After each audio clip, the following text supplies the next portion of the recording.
আজকালকার দিনে জন্মদিনের পার্টিতে যাওয়া মানেই হাতে গিফট নিয়ে যাওয়া, আবার গিফট নিয়ে ফিরে আসা। অর্থাৎ আমি এখানে বলবো তোমাদের রিটার্ন গিফটের কথা। গিফট পেতে সবাই ভীষণ ভালোবাসে। আর সেই রিটার্ন গিফটের তালিকায় যদি হোমমেড চকলেট থাকে, তাহলে তো আমার মনে হয় সেটা 16 কলা পূর্ণ হয়ে যায়। আজকের ভিডিওতে আমি তোমাদের সাথে শেয়ার করছি বেশ কয়েকটা চকলেট বক্স, যেগুলো একটা বার্থডে পার্টির রিটার্ন গিফট হিসাবে যাবে। এখানে আমি একটা করে স্মল বার দিয়েছি, আর তার সাথে 3টে করে বিভিন্ন ফ্লেভারের চকলেট দিয়েছি।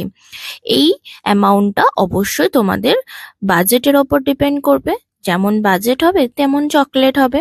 সবকটা বক্সেই আমি চেষ্টা করেছি আলাদা আলাদা ডিজাইন দেওয়ার, যাতে আমার হাতের কাজটাও লোকে জানতে পারে। আর এই ডিজাইনটাও তোমরা তোমাদের রিকোয়ারমেন্ট অনুযায়ী পেয়ে যাবে। তো আজকের ভিডিওটা কেমন লাগলো ঝটপট কমেন্ট করে আমাকে জানিও। আর ভালো লাগলে লাইক, শেয়ার ও ফলো। Thank you.